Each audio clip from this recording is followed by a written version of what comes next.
Hello, hello, hello, brothers and sisters out there. How you doing? And friends, come on in, come on in, come on in. It's dinner time. I've got plenty of place, got plenty of room. So my brother and sister, bring some of your friends in so we can eat some of this good soul food tonight, or shall I say, get into some of this good content tonight. I hope that you all are doing well. We are about to approach a day called Over the Hump Day.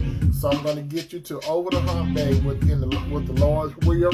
So come on in, come on in. I hope that you all had a good, fulfilling day. Your brother Tony definitely did. Your brother Tony is feeling excellent, blessed, with a twist of serenity. So come on in, come on in, come on in. I see you down there, Mom. I see you, John Hancock. How you doing? How you doing? Come on in, you rest of you brothers and sisters.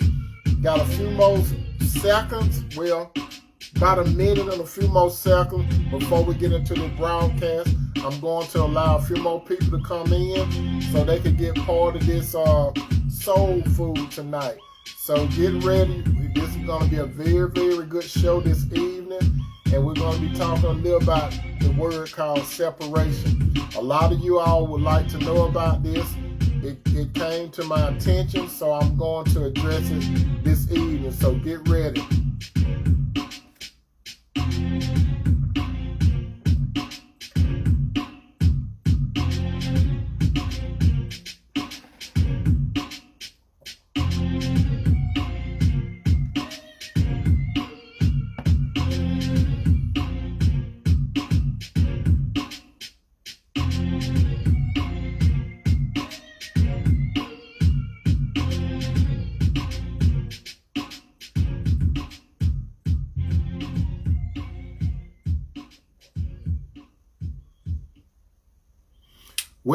Well, here we are again.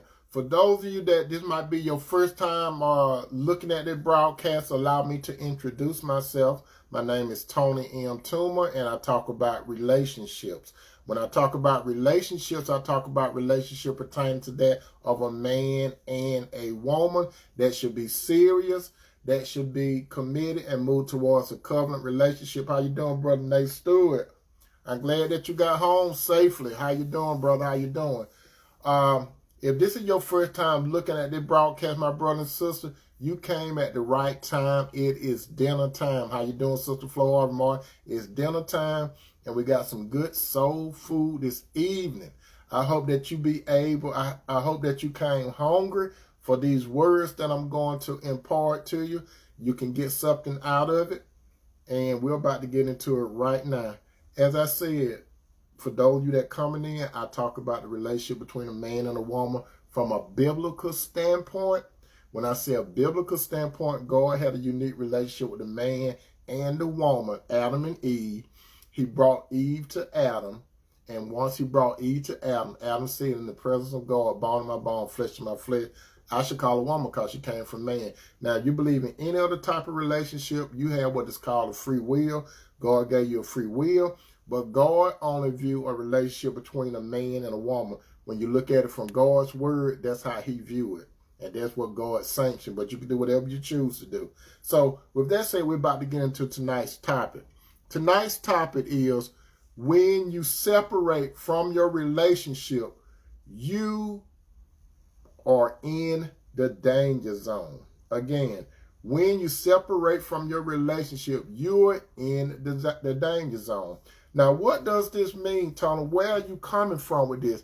Well, sit down, my brother and sister, so we could just talk about this. If you all want to make any comments around that dinner table, go ahead and make a comment, but be very respectable, my brother and sister. What does the word separate mean? When we look in the dictionary, the word separate is defined as cause to move or to be apart. That's what separate means. As cause to move or to be apart. That means that someone or something was together, but we'll talk about a man and a woman. They were together. How you doing, Sherry E. Smith? But that man and woman decide to move and be apart. So that's separation. Now, what does danger zone mean? Danger zone is defined as an area in which there is a high risk of harm, especially where this risk have been officially identified. This is where the danger zone is for a lot of brothers and sisters when you decide to get into separation. How you doing, my little sister, Ronald Renee? Now, there are 4 types of separation, my brothers and sisters. There are 4 types of separation. Come on in, brothers and sisters. We got plenty of seats around the dinner table so you all can share in this soul food tonight. Now, there are 4 types of separation. The first type of separation between a man and a woman is a trial separation. What is a trial separation? A trial separation is when you or your spouse needs a break from the relationship. Can you believe that? When you and your spouse need a break from the relationship. Legally, not much change during a trial separation. Like when you're having a trial separation, not much change. But all the marital property, laws still apply, or to say it differently, you still do what you normally would do, but you're living in different places. You could be move out your home, or you could actually be in your home, roommates, but you're living separate lives, but you're doing basically everything else, but you're living the trial separation. The second type of separation is permanent separation. Now, what is permanent separation? Permanent separation is when you live apart from your spouse without, that's the key word, without any intent to reconcile, but you are not divorced. The law consider you permanently separated. You understand that? And now the final type of separation is legal separation. What is legal separation? Legal separation, my brother and sister, is you are no longer married. Listen carefully. You are no longer married, but you're not divorced either. Can you get that? Legal separation, you are no longer married. You're no longer married. But you're not divorced either. So you can't marry anyone else. That's the sticky part about legal separation.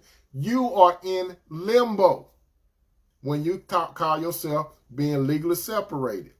It's a court order agreement in which a married couple live separate lives, usually by living apart. The separation order may specify financial obligations, child custody, and visitation agreement, and child support. But we're going to focus on one part tonight of separation. And this is what most couples get into when they get into separation. Most couples fall under permanent separation, which is the danger zone. This is when not either the man, the woman, or both get into outside relationships. You understand? Most couples are in the danger zone, and that's the permanent separation. Remember, permanent separation is when you live apart from your spouse without any intent to reconcile, but you are not divorced. The law considers you permanently separated. So, a lot of men and a lot of women, thank you, Brother Nate, a lot of men and a lot of women, this is when they get into the danger zone. There are some men that go their way and they still have this wife over here. There's this woman that got a husband, but she's going to do her thing over here this way. Let me be very realistic with you, my brother and sister. Most couples, and you all know I'm telling the truth, most couples that fall upon a permanent separation, they normally get into relationship with other people. And during the permanent separation, a man and a woman, they will justify getting into a relationship with someone other than their spouse. They could be together, they could be apart for years and years and years and years. But the man got him a girlfriend. The woman got her a boyfriend. They move in with somebody else. Most of the time, they're going to move in with someone else, or somebody going to move in with them. But you see, the dangerous thing about the danger zone is this. The person, let me put it this way. if there are any of you, hopefully it's not, if there are any of you that are in a relationship with a person that is married, and you call yourself boyfriend and girlfriend, even though that man, wife, or that woman's husband lives somewhere else, the bottom line is they're still married. That's what some of you brothers and sisters, if this are any of you, or if you're not my brother and sister, but you're just here to see what I'm talking about, if you get involved with a person that married and their spouse is somewhere else, bottom line is they're married. Let me give you a situation. There's this man that I knew. He's deceased now. Him and this young lady, they were together for about 25 years. His wife had moved somewhere else to another state. He really didn't keep communication with this woman because the children were grown and out there by himself. But the key thing is he was still married. So him and this lady, they went and purchased a home together. They purchased a home together. And when they purchased this home together, they had it going on. Their friends and relatives recognized this lady as his wife. But she was not his wife when you look at it from a legal standpoint. And when you look at it from God's standpoint, they were not married. So they were together so long, people just say, that's his wife. He would even probably call the lady my wife. That's before the terminology come in, wife and hubby. But he identified the woman as his wife, and she identified him as a husband. Years and years went on. The guy got sick. And when the guy got sick, he died. And when this guy died, you all know where I'm going with this mostly, right? When that guy died, his wife, that he had seen in 25 plus years, she came and she was like Betty White. She was the cleanup woman. She came and took that house. She took the car. She got that bank account. She got the pension and everything. And the woman that was there with him, she left out like the Grinch stole Christmas, and it's not Christmas time. You all remember when the Grinch stole Christmas and he took everything and it was a little crumb on the floor and he was going up the chimney and it was a little crumb and the mouse was about to get the crumb, but the Grinch got the crumb and took it. That lady didn't even have a crumb. A sad situation. But guess what? She went into it, and guess what? She invested into that house with this man. Everything, but she came and cleaned up. So, you got to understand, my brothers. You got to understand, my sisters, if you are in a relationship with a person that's married, but they're permanently separated, their spouse still have access to everything if something happens. If that person gets sick, if that married man or woman gets sick, and you in the hospital, you can't say nothing what type of treatment that person have. The spouse have to do that. So you all better be careful. I hope that I'm not talking to some of you, but you better be careful. Another thing about the danger zone. Brothers that are married, if you are married to another woman and you got this girlfriend on the side, go ahead and tell the woman that you still married. Go ahead and tell her that you still married. Now, sister, when this married man tell you that he's still married, you have a choice. You have a choice. You have a free will. If you will get into a relationship with him, you will have consequences. Brothers, if a woman is married and her husband somewhere else, and this woman point blank tell you that she's still married, you have a free will too. If you will get into a relationship with her, there's consequences. You could have what appear to be gratification along the way. How you doing, Sister Jan? You can have gratification along the way. You could play boyfriend. You could play girlfriend. You could live together. You could go on trips together. You could do all this. You could do all that. You could get on. How you doing, Sister Monica King? You could get on Facebook, smiling and all that kind of stuff. But you know what the interesting thing is, my brother and sister? This is very interesting to me. There could be a man that's married and a woman that's married, and they would even go to worship together. Do you all know any people like that? They will go to open worship together. That's just like slapping God all up in the face. You already not doing what you're supposed to do when you're not in the congregation, but these men and women, they're bold. They go to worship, public worship together, and they sit there together as if they're a couple. Did you know that? Let me tell you this too, my brother and sister. When it comes to the danger zone, you brothers and sisters that get involved with a man or woman that's married, and they have no intent of divorcing, you can get into a situation where you get so tied to this man or woman. You will start believing that that man is your husband, sister. And brother, you will get to the point where you believe that this woman is your wife. Let me tell you a personal story, my brothers and sisters. Some of you have heard this before. Let me give you a situation. Let me give you, I don't know why these people call me. They know it's showtime for me. They know it's dinner time, brothers and sisters. Why are they calling me? They should be here at the dinner table with all of us. But let me give you a story, my brother and sister.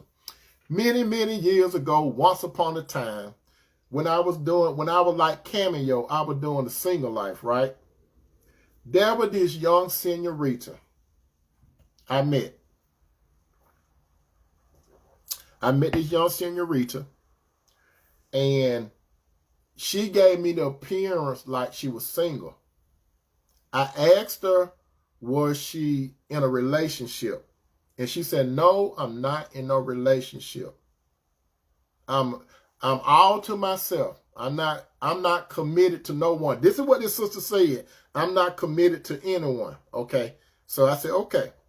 So this young lady and I know my mom and sister wondering who this is. You all never met her, okay? So my mom and sister, they looking at you. You all never met this one.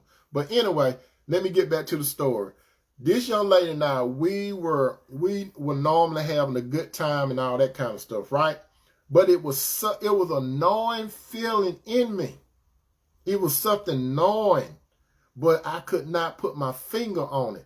I was saying to myself, she's a pretty good woman and everything, but I just couldn't put my finger on my brother and sister. We used to do a whole lot of stuff together, right?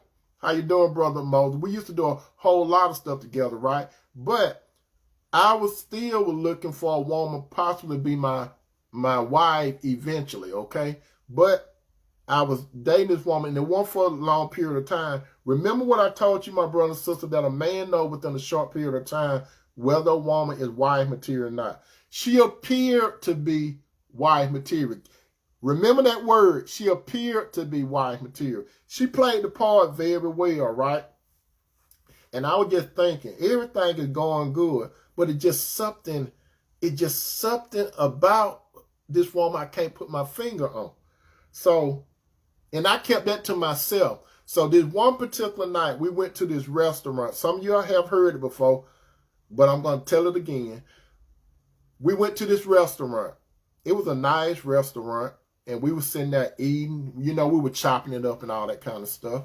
So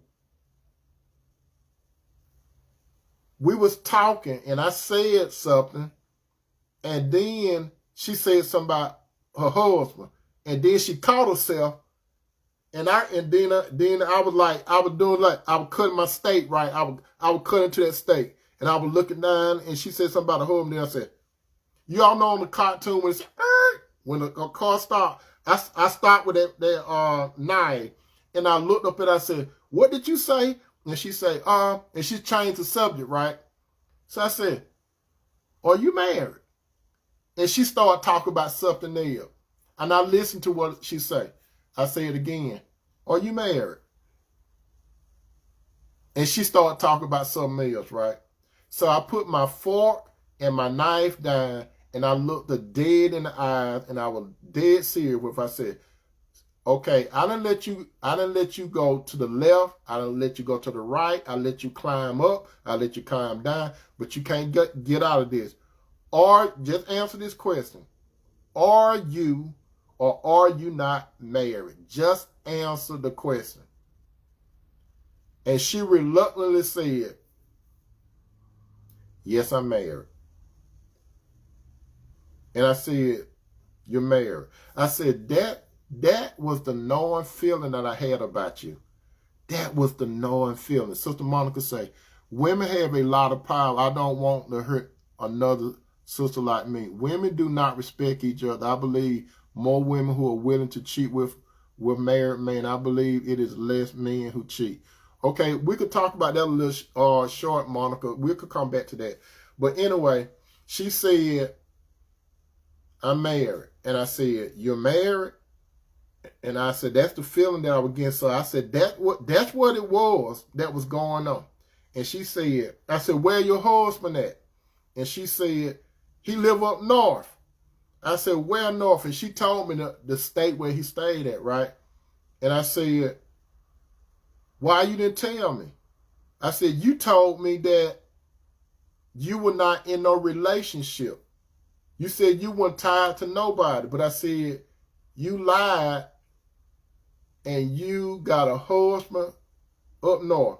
And she said, that's true. She said, but it's not like we married, Tony. She said, because he got a girlfriend up there, and he been with his girlfriend for years, and I'm down here down south, and so I look at it like I'm not married because he with another woman. I said, did you get a divorce? She said, no, I didn't get a divorce. She said, we're permanently separated. I said, bottom line, you are married. And I said, why did you not let me know from the beginning that you was married so I can make a decision whether I wanted to deal with you or not? I said, what you did, you took the power of choice from me. How you doing, Sister Jacqueline? I said, you took the power of choice from me. She said, no, I didn't take no power of choice. You decided to be with me. I said, I decided to entertain you based on you told me that you were not in no relationship. And she said, where do we go from here? I said, well, where we go from here, you're going to go home and I'm going home. And she said, but I don't mean that. What we're going to do? I said, you're going to go home and I'm going to go home. And I said, you said you permanently separated, right? I said, you still married. Because I said, you know what? We could be here right here in this restaurant. And I said, the world is large, but yet small. I said, your husband could come through that front door and come over here clowning, and I don't know what's going on. I said, you put me in a difficult situation because I would not know what's going on. And she said, he would not have the right to come here and say nothing to me. He got a woman up there that he been in a year. But I said, look, let me tell you something, sister. Jan said, I respect other women. I would never cross boundary with another woman who, sadly, there are some evil people in this world. Yes, that's true. But I said, that man could come over here and clown. Because I said, let me tell you something about men. I said, even though men, they could have other women. They could have other women. But I said, you still his wife, and he could come to the door and say you still his wife, which you would be right. And she said, that's hypocrisy. I said, yeah, a lot of men take it in this society. I said, a lot of men think they could do a lot of things with different women, but they don't want their wife or main chick to do nothing. I said, you don't understand that about men. And I said, even your husband, he probably don't want nobody dealing with you. So the end of the story is that relationship, it was going up, but it started going down quickly. And that's what happened. So that situation, she put me in a situation that I did not know about. Now, there are some of you brothers and sisters, you willfully get into the danger zone. If you get into the danger zone with a married man, sister, how you doing, Sister Vaya, or a married woman? Sister Cheryl said my video is freezing up. Is it still freezing up? Because it seems like I'm looking at this monitor and I'm still animated. Am I freezing up? Yes or no? Give me some kind of response. Am I freezing up? Where I going with the show? Let me tell you that, my brother and sister. Okay, thank you, Jan. If you decide to get into a relationship with someone that is married, you have what is called a free will. You do whatever you want to do. But let me tell you this. How you doing, Sister Andrea?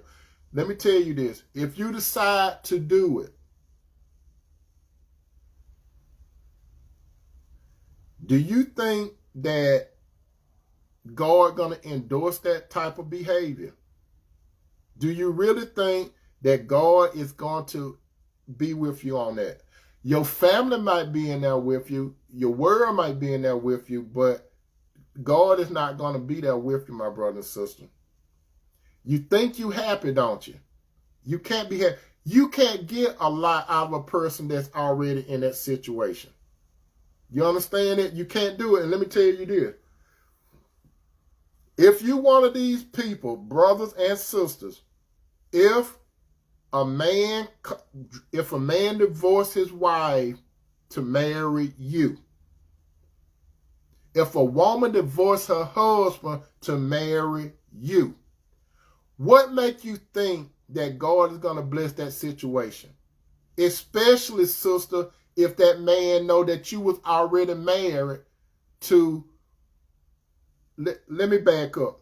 Sister, if a man was already married to a woman and you knew about it and he come and marry you, brother, if you knew this woman was married to a man and she leave him and come marry you, what really make you think that you're going to have a happily ever after life?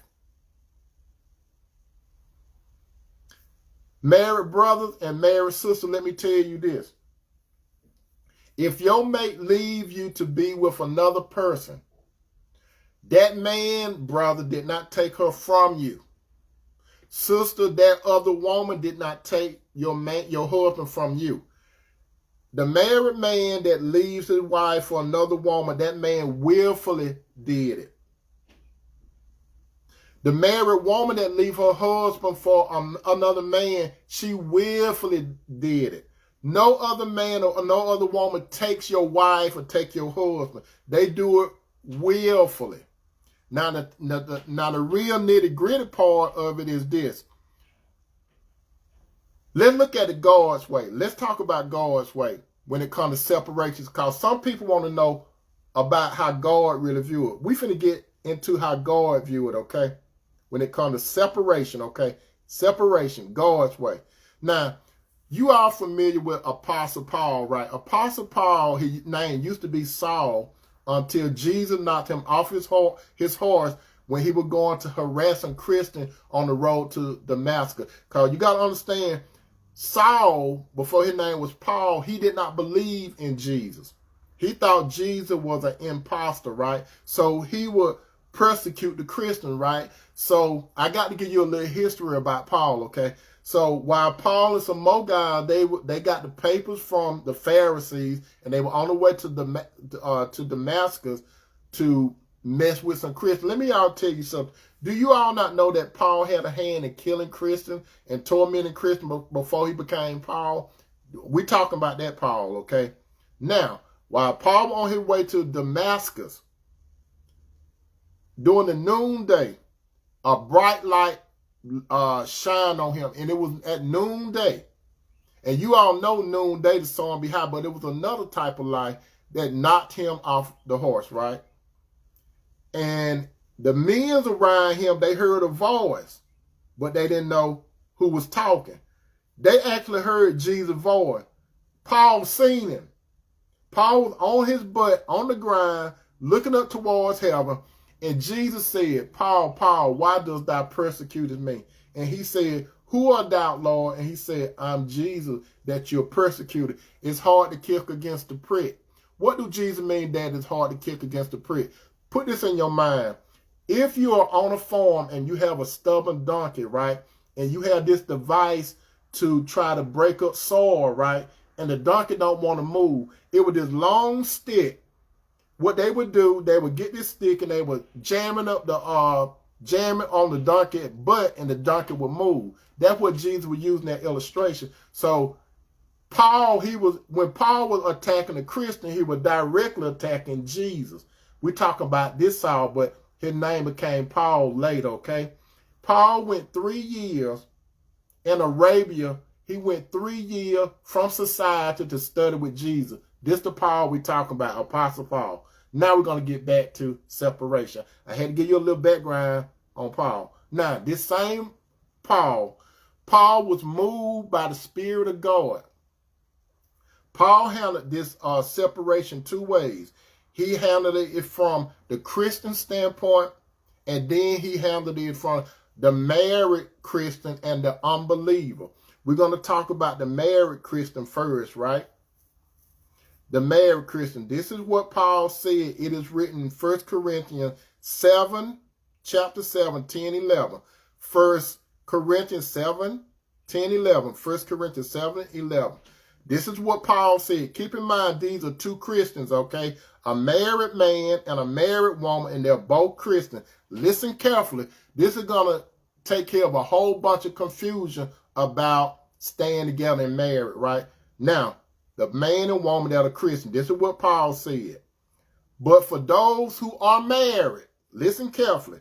But for those who are married, I have a commandment that comes not from me. Now, Paul's saying, this don't come from me. Now, Paul finna tell you who it come from. Paul said, but for those who are married, I have a commandment that comes not from me, but from the Lord. This is directly from the Lord. What Lord we talk about? We talk about Jesus. Jesus got this message directly to Paul to tell these people at Corinth, to the Christian that got problems, okay? A wife, listen to me carefully, a wife must not leave her husband. But if she does leave him, let her remain single, or else be reconciled to him. And the husband must not leave his wife. Now, what did Jesus say to Paul? Paul, you tell this Christian man that said you tell this Christian man, and you tell this Christian woman, they decided to marry one another. So, brother and sister, if you both are Christians and you decide to get married, Jesus is directly talking to you. A wife must not leave her husband. Now, if it get too hot in the kitchen, it's this part. It said, but if she does leave him, let her remain single. That, you know what that means, single. Yes, you single, but that don't mean you get no boyfriend. You understand? That's what Jesus talk about. You married, but you living the single life, and you still ain't in the group cameo, but you live in the single life, but you can't be single, meaning you can't be going out with other men and stuff. You can't have no boyfriend.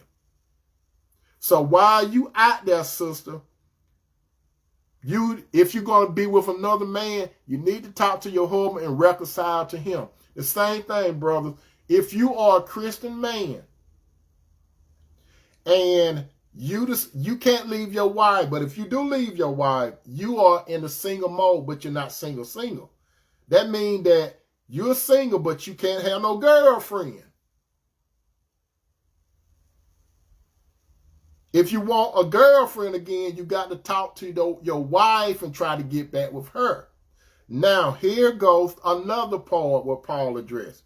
Now, this part is for the Christian man or woman that is married to an unbeliever. You understand this? Listen carefully. It's either a Christian man or a Christian woman that is married to an unbeliever. What is an unbeliever? An unbeliever is a man or a woman that does not have a relationship with Jesus Christ. Jesus does not live in that man or woman.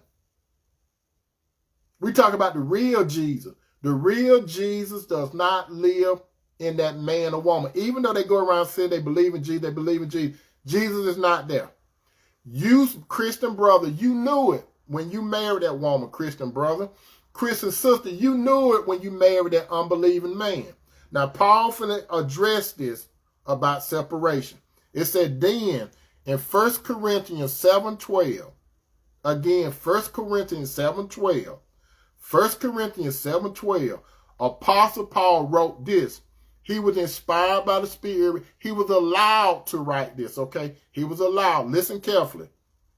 Paul said, now I speak to the rest of you. You see, he have addressed it, the Christian man and woman. Now he's saying, I'm going to talk to this particular group. I speak to you. I speak to the rest of you, though I do not have direct commandment from the Lord. Listen to what Paul said. I do not have direct command from the Lord. But the Lord allowed him to say something on this topic. You understand that? The Lord allowed him to speak. And so this is what Paul said. If a fellow believer have a wife who is not a believer and she is willing to continue living with him, he must not leave her. You understand it, brother? Let's say, brother, you and this woman, you all get married. You're a Christian beforehand. You should have knew better when you get married this unbelieving woman. Now, let's say you both were unbelievers, but you came to Christ. So you're a believer, brother. Now, the woman, she's still in an unbelieving state. If she is willing to live with you, even though you fall in Christ, you cannot say, I'm out because you don't believe in Jesus. Can't do that. Can't do that. Sister, you are a Christian, or you were not a Christian when you and this man got married, but you became a believer. But your husband is an unbeliever. If this man is willing to continue with you, let me tell you this part. This is what Paul said. If a believing woman have a husband who is not a believer and he is willing to continue living with her, she must not leave him. That means, sisters and brothers, you cannot try to force that man or woman out the home. You can't jack up no stuff. You can't irritate them, manipulate them. Because guess what? If you try to manipulate and start trouble for that unbelieving man and woman to leave, the Lord knows your heart. He knows your heart. He knows that you trigger that person. So that person, you just stuck like Chuck. You stuck like Chuck. Because you decide. But there is a way that the separation could be validated. And this is what Paul said. He said, for the believing wife brings holiness to her marriage, and the believing husband bring holiness to his marriage. Otherwise, your children would not be holy, but now they are holy. Now, this is the key part. But if the husband or wife who isn't a believer insists on leaving, let them go. In such case, the believing husband or wife is no longer bound to the other, for God have caused us to live in peace. Do you understand it, my brother and sister? Brother, if you're a Christian, sister, if you're a Christian, brother, if your unbelieving wife decide to leave you, sister, if your unbelieving husband decide to leave you, the Bible clearly said, and they got to insist on leaving. It said, let them go. Let them go. Don't hold on to their legs. Don't say, please don't leave me, don't leave. If the unbeliever want to go, let him or her go. That's your out. You understand? If he or she is an unbeliever, that's the key. They got to be an unbeliever. If they decide to leave, let them go. For in such case, the believer husband or wife no longer bound to the other. You're not bound, my brothers. You're not bound, my sister, if that unbeliever decide to go. That's right. By letting them go. So it's tricky, but God got it in his book. Because some people, they want to know, Tony, if you're married, can you let them go? Now, this is what some people get mixed up too. Remember, when Jesus came, there was an issue about can a man leave his wife, divorce his wife. This is the issue. Jesus was on earth, right? You got to understand this. When Jesus was on earth, Jesus came to fulfill the Old Testament. You understand? The Old Testament, that's up under Moses' law. It was up under Moses' law. So when Jesus was talking to the Jews, you got to understand, Jesus wasn't talking to the Gentiles. Gentiles, the covenant was not given to the Jews. It was given to, the commandments were not given to the Gentiles. It was given to the Jews. That's what some people don't understand. You cannot mix the old covenant with the new covenant. When Jesus came, he was talking about the Jews, Moses' law. They asked Jesus a question about divorce. Jesus said that from the beginning, it was not so. What is Jesus talking about? God's original plan was for a man and woman not to get a divorce. But Jesus said this, Moses allowed a man to put away his wife with written for divorce because of the hardness of the heart. So Jesus said from the beginning it was not so. That was not God's original plan for a man and woman to be apart. But since the man's heart is hard, he was allowed to put away his wife. So that was up under the old covenant. That didn't have nothing, that did not apply to the Gentile. What is a Gentile? A Gentile is any other person that is not a Jew. The law was not given to the Gentiles. The law was given to the Jews at that particular time. We're up under the New Testament. What does the testament mean? Testament, my brother and sister, it means a will. You have the old covenant and you have the new covenant. What is the difference, Tony? I'm glad you asked. A testament is like a will. That's just like if you go to your lawyer's office tomorrow, which is Wednesday. You go to your lawyer's office Wednesday and draw up a will. And you got a will all together Wednesday. You go to your lawyer office and you say, I want to change that first will. So you go back to your lawyer's office. Check what I'm saying. You go back to your lawyer's office and you say, I want to change my will. You change the will. You walk out the door, you get in your car, you pull out, and a Mack truck hit you and you dead. What will your family go? What will would the courts acknowledge? Would they acknowledge that first will or that second will?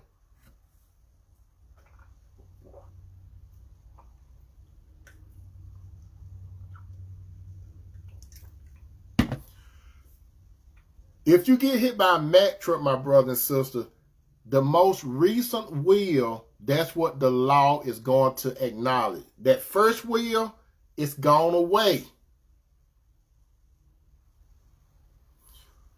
The second will is what's going to be valid. You understand it, my brother and sister? If you change your wills and you die, they're not going to mix the first will with the second will. They're going to go by the second will. Now, Jesus was addressing the Jews up under the Old Testament. He came to fulfill the law. Moses We're not up under Moses' laws today, my brothers and sisters. We are up under what is called grace. You understand? We are up under grace, not the law. And you have to understand what I'm talking about, brothers and sisters. We're up under grace. Whereas they had the 10 Commandments and stuff. Once you under grace, God put his law in your mind and your heart up under grace. You don't have to walk around with the 10 Commandments in your hand. You know why? Because God put his law in your mind and in your heart. During that old time, he did not do that. He had it on stone. Now, we get back to the separation part. Up under the new covenant, Paul addressed this with the Gentiles. You see, Paul was an apostle to the Gentiles. Peter and the other crew, they was apostles to the Jews. You understand? When Jesus died on the cross, Jesus was dying for the Jews and the Gentiles. Remember when Jesus came, he came directly to the Jews, right? But they rejected him, right? He came primarily with them. If you see little incidents with Jesus when he dealt with Gentiles, he would let them know, but his first priority was the Jews. But he did do some things for the Gentiles. Case in point, you remember when Jesus met the lady at the well?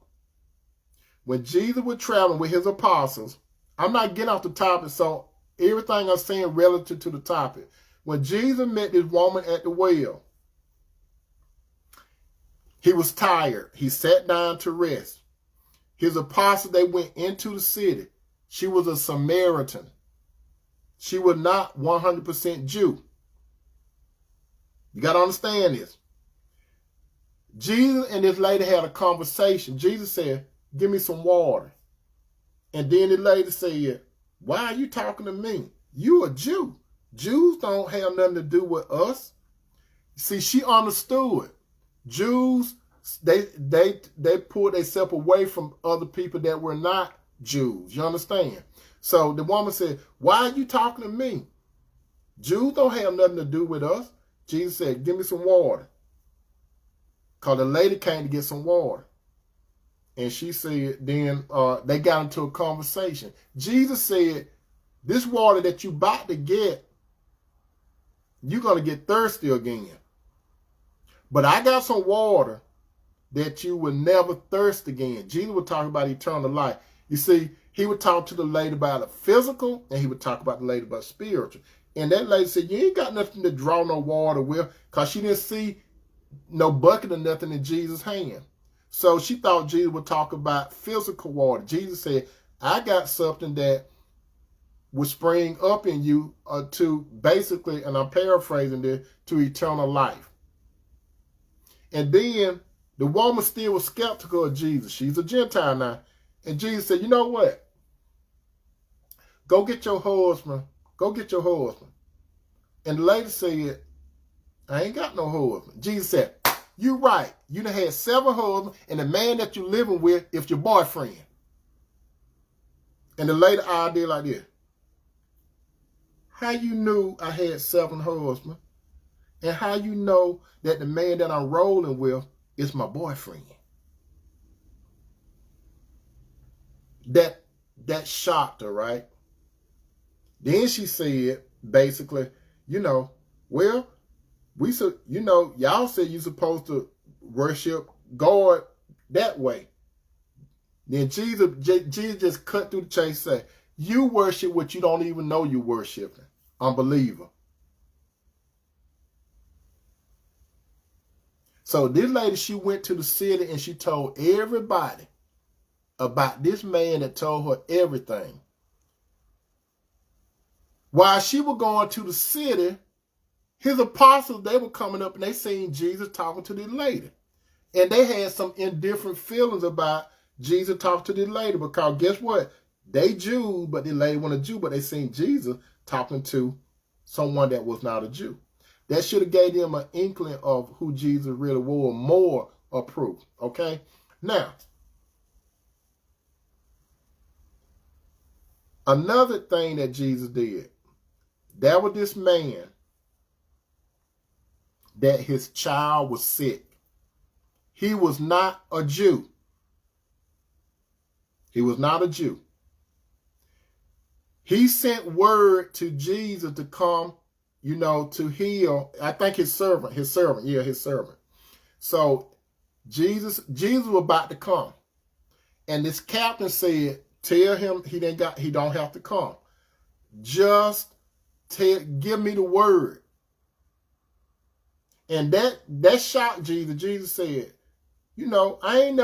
I don't see nobody here, no Jews, that had this kind of faith like this man. You see, this man basically said, he was like a military leader, right? He said, I'm over men. And when I say this to this man, he do it. When I say this to the man, he does it. So what that man, he understood the power of words. He believed in Jesus' word. Jesus didn't have to do no tricks or nothing like that. Well, I put it this way, Jesus didn't have to do no miracles. Only Jesus' word. So what am I talking about? We're going by Jesus' word in the Bible. When it comes to separation. Everything I have told you tonight, my brother and sister, about separation, it does not matter what the world thinks. It all comes down to what Jesus thinks. Let the world define what separation is. Because the most popular thing is irreconcilable difference, or whatever you want to call it, how people bail out and stuff like that. From the Lord position, he giving you some knowledge. He giving you some insight. If you're too Christian, you got to stick it out. You got to make it work. That's all to it. If you're too Christian, you got to make it work. If you leave, brother, you leave. But you single, but you don't supposed to have no girlfriend. Sister, if you leave, you don't supposed to have no boyfriend. So what does that mean? If you need the company of a man or woman, you need to reconcile with your husband or wife. Christian. Now, the unbeliever.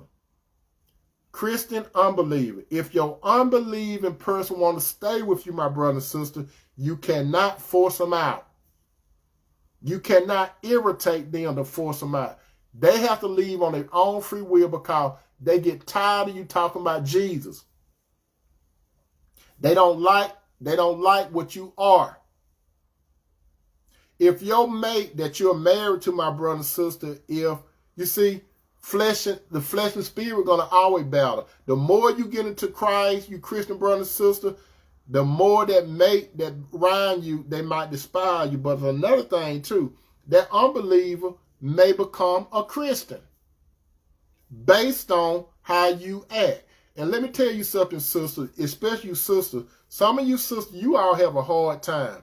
Some of you sisters that are in a relationship, married, you're in a relationship.